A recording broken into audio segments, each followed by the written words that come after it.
નમસ્કાર દર્શક મિત્રો, સ્વાગત છે આપનું જીટીપીએલ જૂનાગઢ ન્યૂઝમાં। સૌપ્રથમ આજના મુખ્ય સમાચાર। મુખ્યમંત્રીની ટકોર બાદ મહાનગરપાલિકાએ પોલીસને સાથે રાખી કાળવાના વોકળા ઉપરના ગેરકાયદેસર દબાણો દૂર કર્યા। જોકે માત્ર ઝૂંપડા અને કાચા મકાનો ઉપર જ બુલડોઝર ફર્યું, મોટા માથાઓ હજુ બાકી। ભૂતનાથ મંદિર ખાતે 3 સિંહની પ્રતિકૃતિ સમા રાષ્ટ્રીય ચિહ્નને ખુલ્લું મૂકતા મુખ્યમંત્રી ભૂપેન્દ્ર પટેલ નગર અને રાષ્ટ્રની સમૃદ્ધિ માટે આવશ્યક હોવાનું જણાવતા મહંત મહેશગીરી બાપુ। જેલમાં 17 વર્ષથી સજા ભોગવી રહેલ કેદીને સારી ચાલ ચલગતને કારણે મુક્ત કરવામાં આવ્યો। હજુ 17 કેદીઓને મુક્તિ માટેની કરવામાં આવી રહી છે પ્રક્રિયા।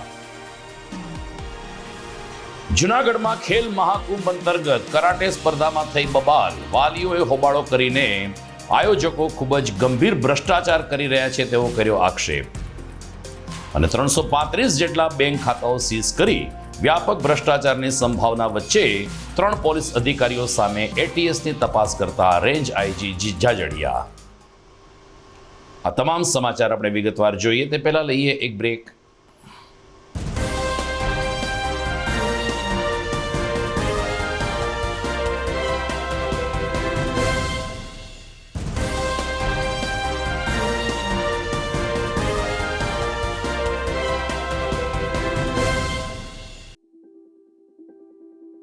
Good morning. This is Junagadh.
હવે જોઈએ સમાચાર વિગતવાર।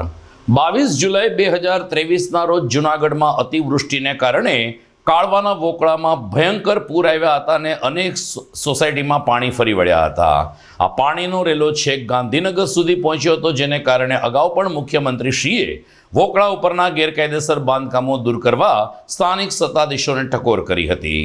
તાજેતરમાં પ્રજાસત્તાક પર્વ ઉપર જૂનાગઢ આવેલા મુખ્યમંત્રી શ્રી ભૂપેન્દ્ર પટેલે આ વાતને ફરી દોહરાવતા અંતે આજે મહાનગરપાલિકા જાગ્યું છે। પોલીસને સાથે રાખીને આજે કાળવાના વોકળા ઉપર જે ગેરકાયદેસર બાંધકામો થયા છે તે દૂર કરવાની કામગીરી હાથ ધરવામાં આવી હતી। કાચા મકાન અને ઝૂંપડા ઉપર બુલડોઝર ફરી વળતા ગરીબ પરિવારો ધ્રુસકે રડી પડ્યા હતા। જો કે આ પરિવારોએ ગેરકાયદેસર જ બાંધકામો કર્યા છે તે નિશ્ચિત છે, પરંતુ આ પરિવારજનોની હૈયા વેદના હતી કે મોટા માથાઓના બાંધકામો હજુ યથાવત છે, જ્યારે અમારા ગરીબ લોકોની રોજીરોટી છીનવાઈ રહી છે. કાળવાના મુખ્ય વોકળાથી લઈ અને મધુરમ બાયપાસ એટલે કે મધુરમ બાયપાસ સુધીના તમામ વોકળા ઉપર આ કામગીરી શરૂ કરવામાં આવી છે અને હજુ પણ ચાલુ રહેશે તેમ સૂત્રોએ જણાવ્યું છે. ચુસ્ત પોલીસ બંદોબસ્ત વચ્ચે આજે કાળવાના આ દબાણો દૂર કરવાની કામગીરી હાથ ધરાઈ હતી.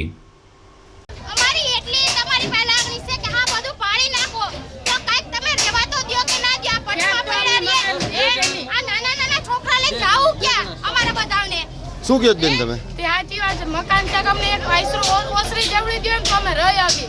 અત્યારે તાત્કાલિક જાય ક્યાં?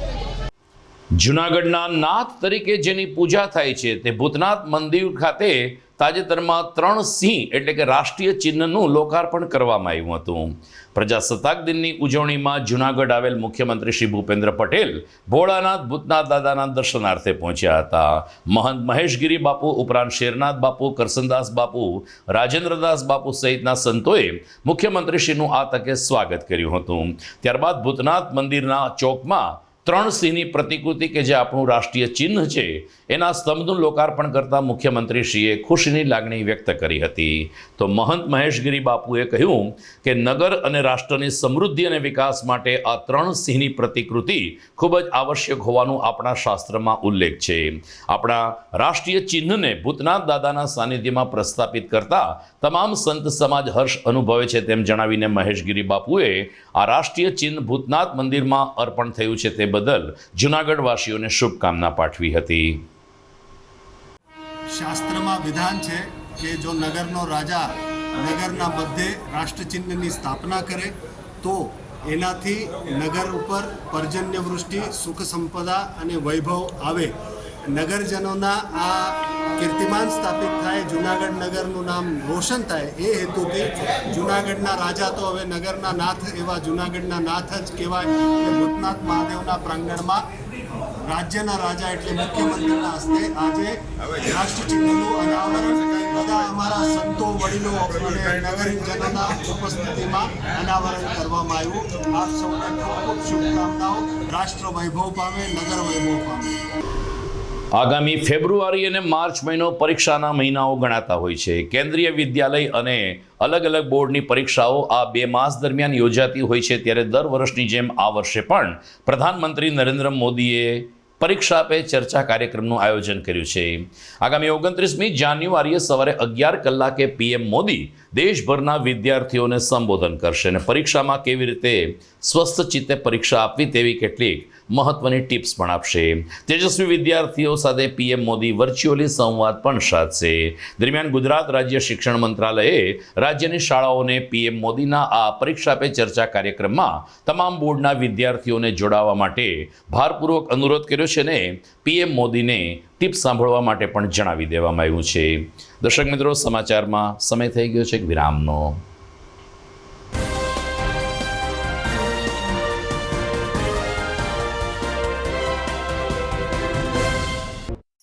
અભિનંદન વેવાય. એ આજનો દિવસ આપણા માટે ખૂબ શુભ છે, કેમ કે તમારી દીકરી નિશા અને મારા દીકરા સંજુના લગ્નની તારીખ નક્કી થઈ ગઈ ને.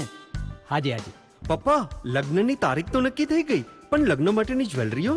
સંજુ બેટા, તારા દાદાજીના વખતથી ચોકસી હીરાલાલ મકનજીની જૂની પેઢી છે ને એની સાથે આપણો વર્ષો જૂનો ઘરોબો છે, જે અત્યારે જય ભવાની જ્વેલર્સના નામે ફેમસ છે બેટા. જય ભવાની જ્વેલર્સ મતલબ ચોકસી બજાર, જૂનાગઢ? તમે પણ જય ભવાની જ્વેલર્સ સાથે? અમે ભલે રાજકોટના હોઈએ, પરંતુ જય ભવાની જ્વેલર્સ સાથે અમારો પરિવાર પણ વર્ષોથી સંકળાયેલો છે, જ્યાં છેતરાવાની કોઈ શક્યતા જ નથી.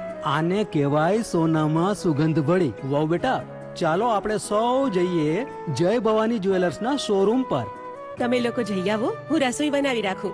લક્ષ્મી, આપણા દીકરાના લગ્નમાં થોડા દાગીના તારા માટે થઈ જાય. હે ચાલો મમ્મી. ચાલો ચાલ બેટા.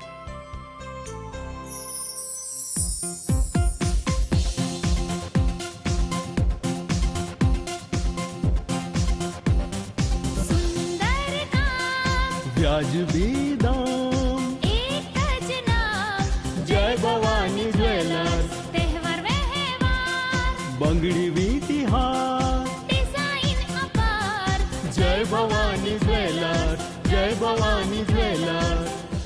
એક્સક્લુઝિવ દાગીના ખરીદવા માટે વિશ્વાસપાત્ર એક જ નામ, જય ભવાની જ્વેલર્સ, ચોકસી બજાર, જુનાગઢ.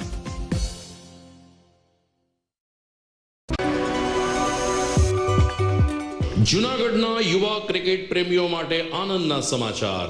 જૂનાગઢમાં સૌ પ્રથમ વખત શરૂ થઈ ચૂક્યું છે બોક્સ ક્રિકેટ.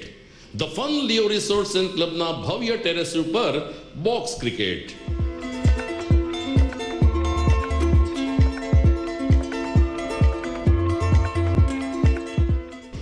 બોક્સ ક્રિકેટ નોંધી લેશો સમય સવારે 6 થી બપોરે 12 અને સાંજે 6 થી રાત્રિના 12. વ્યવસાયકારો નોકરિયાત વર્ગ માટે ખાસ રાત્રિનો સમય પણ શરૂ કરવામાં આવ્યો છે. એક વખત અચૂક રમો બોક્સ ક્રિકેટ. યુવા ક્રિકેટરોને ઉત્તેજન આપતા the fun Leo resorts and ક્લબના આ નવતર અભિગમમાં જોડાઓ અને બોક્સ ક્રિકેટનો આનંદ માણો. વિશેષ માહિતી અને રજીસ્ટ્રેશન માટે સંપર્ક 0285 2658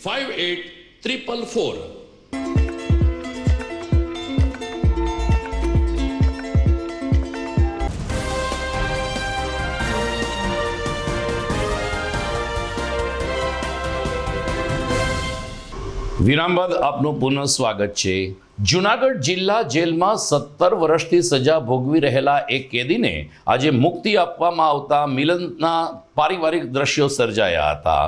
છેલ્લા 17 વર્ષથી પાકા કામના કેદી જેરામભાઈ માલાભાઈની ચાલ ચલગત અને વર્તણૂક સારી હોવાને કારણે એમનો અહેવાલ ન્યાયાધીશ મારફત ગાંધીનગર સુધી મોકલવામાં આવ્યો હતો. સરવાળે ગાંધીનગરથી મંજૂરી આપતા જૂનાગઢ ન્યાયાધીશની મંજૂરી બાદ આજે જેરામભાઈ માલાભાઈને મુક્તિ આપવામાં આવી હતી. જેલ કેદીને મુક્તિ અપાતા તેમણે તમામ સ્ટાફ પરિવારનો આભાર માન્યો અને મોં મીઠા કરાવીને ખુશીની લાગણી વ્યક્ત કરી. ઇન્ચાર્જ પોલીસ અધિક્ષક જે.ઓ. વાળાએ જણાવ્યું કે કુલ 29 જેટલા પાકા કેદીઓની ફાઇલ મુક્તિ માટે મંજૂરી માટે ગાંધીનગર મોકલવામાં આવી છે, જેમાં 2 કેદીઓને મુક્તિ મળી ગઈ છે અને હજુ 17 કેદીઓની પ્રક્રિયા ચાલુ છે. બીજી તરફ જેરામભાઈ માલાભાઈએ પણ લોકોની શુભકામનાથી ને ઈશ્વરના આશીર્વાદથી જ્યારે હવે 17 વર્ષની સજા પૂરી કરીને મુક્તિ મળી છે ત્યારે હવે પછીનું જીવન સમાજ માટે અને પોતાના પરિવાર માટે જીવશે તેવી ખાતરી આપી હતી. જેરામભાઈ માલાભાઈ, દ્વારકા દેવભૂમિ. અહીં જુનાગઢ જેલમાં 17 વર્ષથી છું. મહેસમાં વીસીમાં કામ કરતો. સાહેબોનો, અધિકારીનો બધાનો સાથ સંસ્કાર, ચાલચલણ, ખૂબ ખૂબ બધાનો આભાર. આઈજી સાહેબનો, સરકારનો ખૂબ ખૂબ, વાળા સાહેબનો, સુરુભાસનો, કડીર સાહેબનો, સુરુભાઈ સાહેબનો, બધેનો ખૂબ ખૂબ આભાર. અને ખૂબ ખૂબ આજ આનંદનો ઉત્સવ આપણે જિંદગીમાં નવો જીવન જીવવા માટે સરકારે આપણે આમ જોયું છે, બરાબર છે. અને ખૂબ ખૂબ હવે શાંતિ પ્રવૃત્તિ તમારા બધેના પ્રતાપથી સમાજમાં બધેમાં રહીશ. મારું નામ H.O. વાળા, ઇન્ચાર્જ અધિક્ષક જૂનાગઢ જિલ્લા જેલ. આજ રોજ તારીખ 27/1/2024ના સરકારશ્રીના હુકમથી CRPC 432 મુજબ અત્રેની જેલના પાકા કેદી જેરામ માલાભાઈ નાગેશનાઓ પોતાનો જેલવાસનો 17 વર્ષ અને 8 માસ પૂર્ણ કરી જેલમુક્ત થાય છે.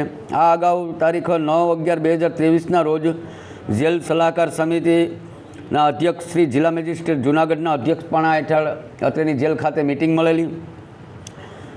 આ એબી કમિટીની મિટિંગમાં કુલ 19 પાકા કેદીઓની સમીક્ષા કરવામાં આવેલ હતી. એમાંથી એક મહિલા કેદી અને એક પુરુષ કેદી એમ 2 કેદીઓનો રાજ્ય સરકારશ્રીએ માફી આપતા જેલમુક્ત થયેલ છે. હજુ 17 કેસો વડી કચેરી, અમારી જેલની વડી કચેરીથી સરકારશ્રીમાં મોકલેલ છે. એ 17 કેસો પેન્ડિંગ છે.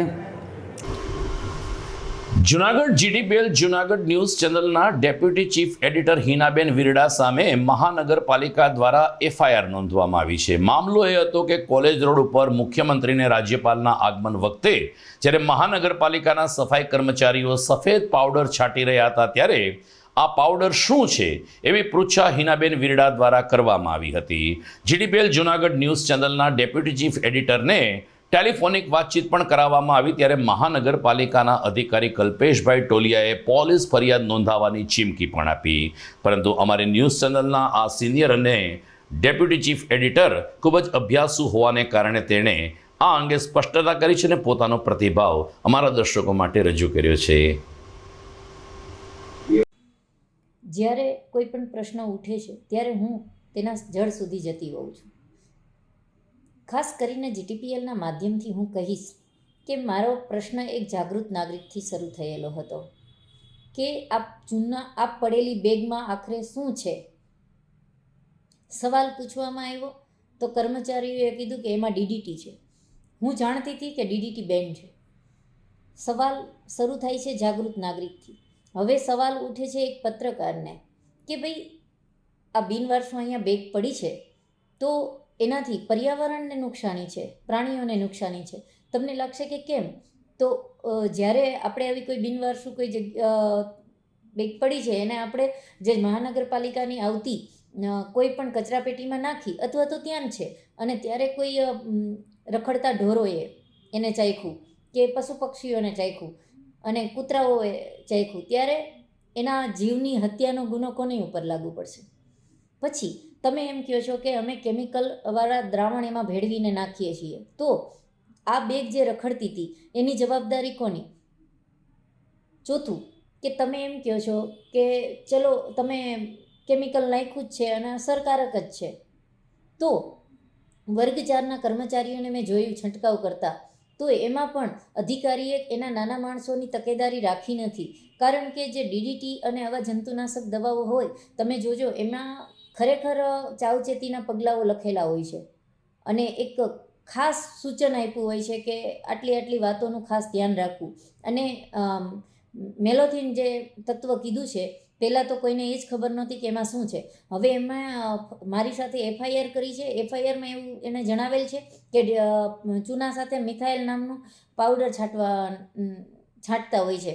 ત્યારે આવું એકદમ કેમિકલ જ્યારે હોય ત્યારે કર્મચારીએ ગ્લોવ્સ પહેરવા જોઈએ અને મોઢા ઉપર માસ્ક પહેરવું જોઈએ, આંખોમાં ગોગલ્સ પહેરવા જોઈએ અને પૂરું શરીર ઢાંકેલું હોવું જોઈએ, જે કશેય દેખાતું નથી. તો ફરજના ભાગરૂપે જો ફરજ રૂકાવટનું તમે કેસ કરવાની તમે આટલી બધી જાણકારી હોય તો તમે આ ફરજમાં તમે બેદરકાર રહ્યા છો એ પણ તમારે જાણવું જોઈએ. બીજું કે આપણે કોઈ પણ કર્મચારીની ફરજમાં રૂકાવટ નથી કરી. જે બેન હતા આપણે એને બોલાવવાનું કીધું કે ભાઈ તમે પૂછી લો ખરેખર તમે શું છંટકાવ કરો છો. એક તો તમે જાગૃત નથી કરતા તમારા કર્મચારીને કે એ કેવી કેમિકલનો છંટકાવ કરી રહ્યા છે. જો તમે એને જાણકારી આપો અને સાવચેતીના પગલાં કરવાનું કહો તો એ ચોક્કસ એ વાતને માનવાના છે. ખરેખર અધિકારીની અહીંયા ભૂલ છે. બીજી કે કોઈ ઓથોરાઇઝ પર્સન ત્યાં હતા નહીં. એક જાગૃત નાગરિકના નાતે અને ખાસ કરીને પ્રેસ મીડિયાના વ્યક્તિ તરીકે જ્યારે હું કોઈને અધિકારિક રીતે કંઈ પૂછવાનું આવે ત્યારે આપણે અધિકારીની અને ત્યાંના કોઈ પણ વ્યક્તિ જવાબદાર હોય એની બાઇટ છે એ માન્ય રાખતા હોઈએ છીએ. તો આપણે અધિકારીને ગોતવાની કોશિશ કરી કે આના મેન કોણ છે. તો એમાં એક મિતેશ પટેલ હતા જે બેન આવ્યા હતા. એ તો 2 મહિનામાં ટ્રેનિંગ માટે આવ્યા હતા. એટલે એમને એવું કીધું કે અમારા જે સાહેબ છે મિતેશ પટેલ એ અત્યારે હાજર નથી.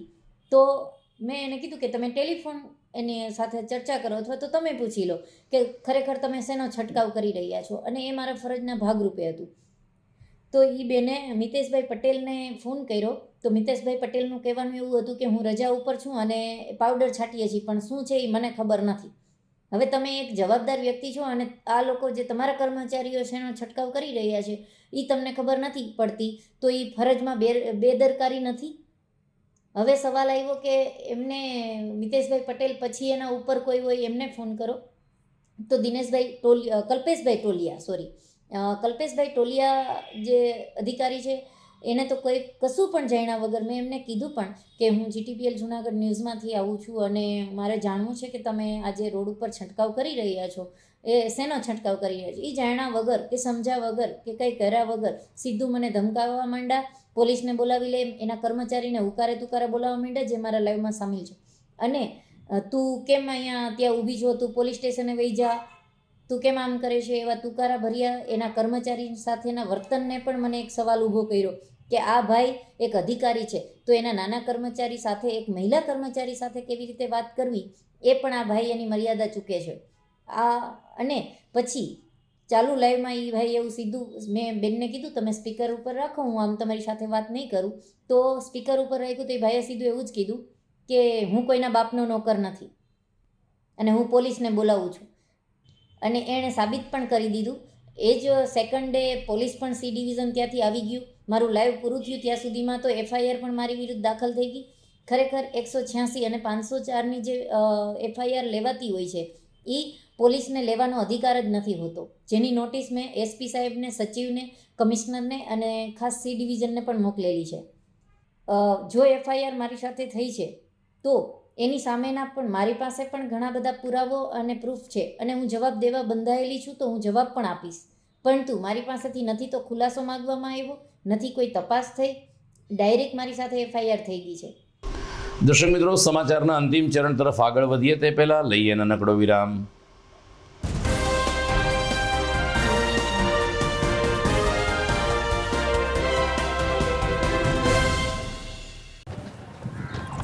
ઘર લગ્ન માટે તૈયાર છે, બસ તારા આવવાની રાહ જોઈ રહ્યો છું. નવું ફર્નિચર, નવું ટીવી, નવો કેબલ.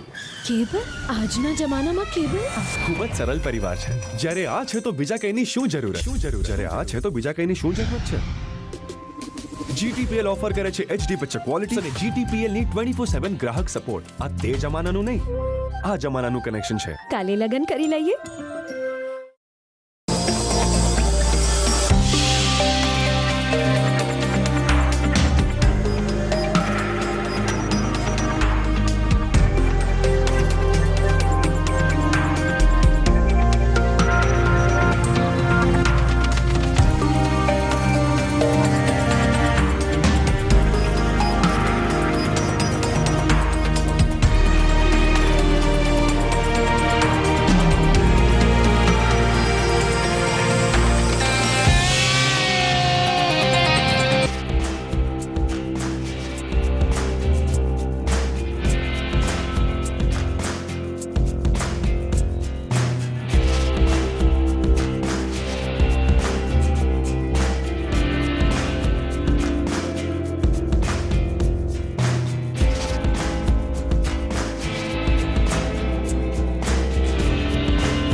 વિરામ બાદ આપનું સ્વાગત છે.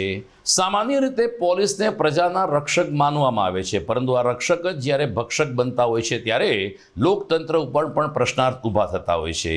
આવી જ એક ઘટના જૂનાગઢ પોલીસ દફતરમાંથી સામે આવી છે, જેમાં એક અરજદારે બી ડિવિઝન પોલીસ મથકમાં પોતાનું બેંક ખાતું પોલીસ અધિકારીઓ દ્વારા સીઝ કરવામાં આવ્યું છે અને ખોલવા માટે લાંચ માંગવામાં આવે છે તેવી અરજી આપતા રેન્જ આઈજી નિલેશ જાજડિયા પણ ચોંકી ઉઠ્યા હતા.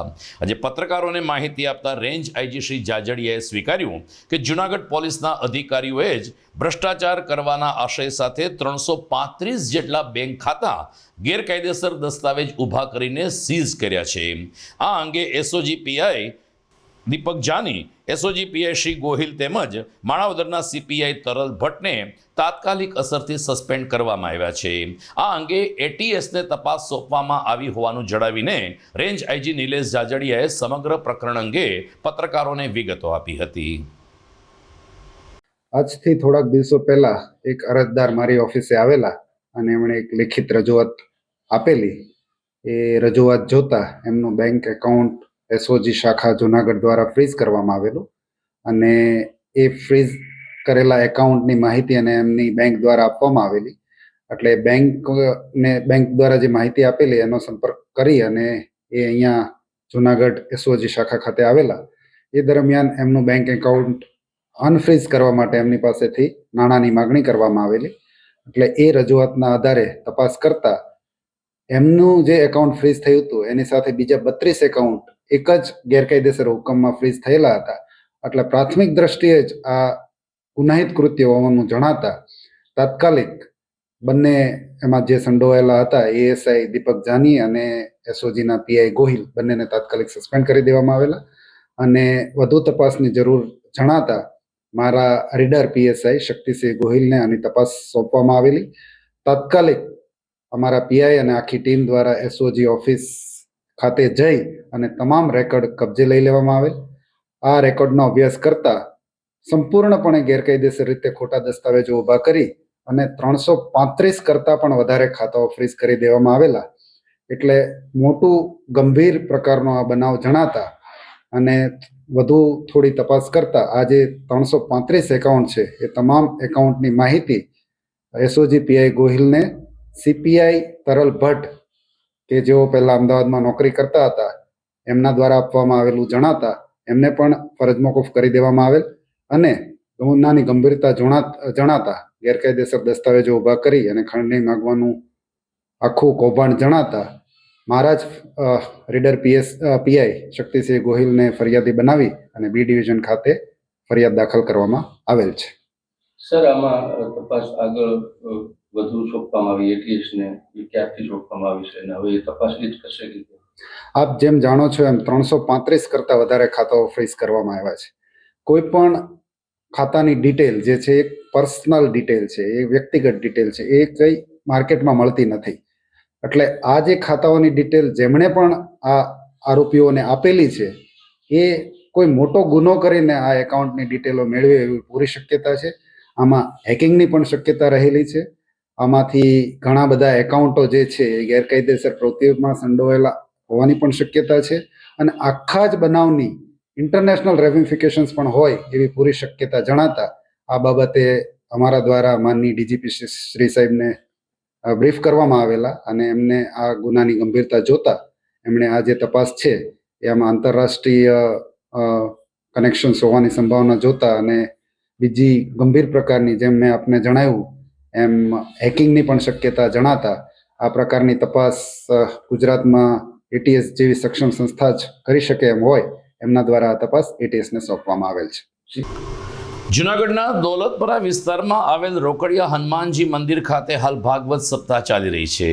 22 જાન્યુઆરીથી શરૂ થયેલી આ સપ્તાહનું સમાપન આવતીકાલે પૂર્ણ થવાનું છે. પરંતુ આ અગાઉ જુદા જુદા દિવસે ધાર્મિક કાર્યક્રમો સાથે ભાગવત સપ્તાહનું મહાત્મ્ય કથાકાર શ્રી દ્વારા શ્રોતાઓને વર્ણવવામાં આવ્યું હતું. આજે સાંજે 11 દીકરીઓના સમૂહ લગ્ન યોજવામાં આવ્યા હતા, જ્યારે આવતીકાલે સંતશ્રીનો ભંડારો યોજીને સાધુ સમાજ માટે મહાપ્રસાદનું આયોજન કરવામાં આવ્યું છે. રોકડિયા હનુમાન મંદિરના મહંતશ્રીએ જણાવ્યું કે અલગ અલગ કાર્યક્રમમાં શ્રોતાઓ ખૂબ જ ભાવ વિભોર થઈને કથા શ્રવણ માં સહભાગી બન્યા હતા. રોકડિયા હનુમાન દાદાનું મંદિર દોલતપરા વિસ્તારમાં આસ્થાનું કેન્દ્ર છે, જેના સાનિધ્યમાં ભાગવત સપ્તાહનો લાભ લેવા મોટી સંખ્યામાં મહિલા ભાવિકો અને દર્શકો ઉમટી પડે છે.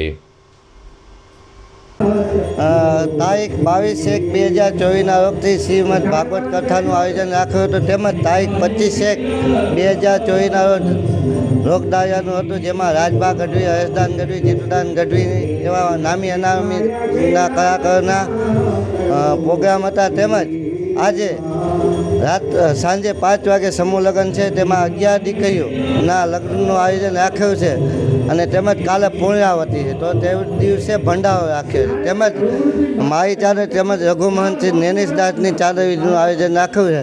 તો ભાવિક ભક્તોને અતિ સાંજે રાબ લેવા વિનંતી. કાલ પણ આવા પધારવા. જય સિયારામ, જય ગિરનારી. જય સિયારામ. આજ રોજ રોકડી હનુમાનજી મહારાજના સાનિધ્યમાં 22 તારીખથી શ્રીમદ ભાગવત સપ્તાહનું આયોજન તથા આજ રોજ જે સમૂહ લગ્નનું આયોજન કરેલ છે, જેમાં 11 દીકરીના સમૂહ લગ્ન છે. કાલે નેમિષદાસજી મહારાજના ચાદર વિધિનું જે આયોજન કરેલ છે, તેમાં દરેક ભાવિક ભક્તોને સહપરિવાર સહિત વધારવા રોકડી હનુમાનજીના મહંત શ્રી રામ મનોહર દાસજી તરફથી દરેક વ્યક્તિઓને આમંત્રણ આપવામાં આવે છે કે દરેક પધારજો. જય સિયારામ. આપણે એમ થાય 12 મહિના થઈ ગયા એટલે શીખ લેવા આવે, દક્ષિણા લેવા નહીં. એ મને તમને શિખામણની શીખ દેવા આવે છે. એને આપણે શું આપી શકીએ? એ શિખામણની શીખ દેવા આવે છે, પણ આપણે એમ કે દક્ષિણા લેવા આવ્યા છે. દક્ષિણાનો ભૂખ્યો નથી બાપ ગુરુ. આને ગુરુને શું આપી શકો તમે? મેં આગળ પણ કીધું હતું બાપ કે ગુરુ અને મા બાપ એનું ઋણ અમૂલ્ય છે. ગુરુ અને મા બાપ એનું ઋણ એટલું બધું મહાન છે. આ શરીરની સાંભળી ઉતડી નાખો ને અને આપણા ગુરુને એની મોજડી કરી અને સ્વાને મટાવી અને પહેરાવો તો મારા ગુરુના તોલે ન એટલે કે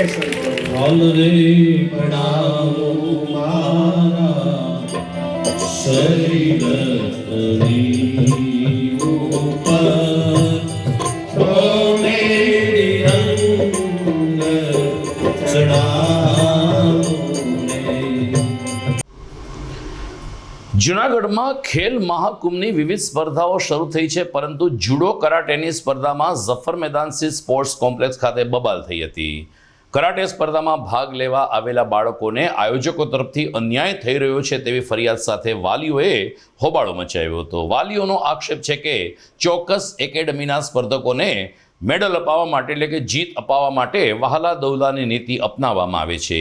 જુડો કરાટે માટેનું જે મેદાન હોવું જોઈએ તે નિયમ કરતાં અડધું મેદાન છે. ઉપરાંત 18 વર્ષથી નીચેના લોકોને નિર્ણાયક તરીકે પસંદ કરવામાં આવ્યા છે, જે પણ ગેરવ્યાજબી છે. અમારા બાળકોને અન્યાય થઈ રહ્યો છે તેવી લાગણી સાથે જ્યારે સ્પોર્ટ્સ કોમ્પ્લેક્સ ખાતે વાલીઓએ રજૂઆત કરી ત્યારે સામેના ઇન્સ્ટ્રક્ટર અને આયોજકોએ વાલીઓ સાથે બબાલ કરી હતી ને હાથાપાઈ પણ કરી હતી. મામલો બીચક્યો હતો ત્યારે પત્રકારો પણ પહોંચ્યા હતા, તો આયોજકોએ પત્રકારો સાથે પણ ઉદ્ધતભર્યું વર્તન કર્યા હોવાના આક્ષેપો ઉઠી રહ્યા છે. ભોગ બનનાર વાલીએ પોતાની વેદનાને પોતાનો આક્રોશ મીડિયા સમક્ષ વર્ણવ્યો હતો.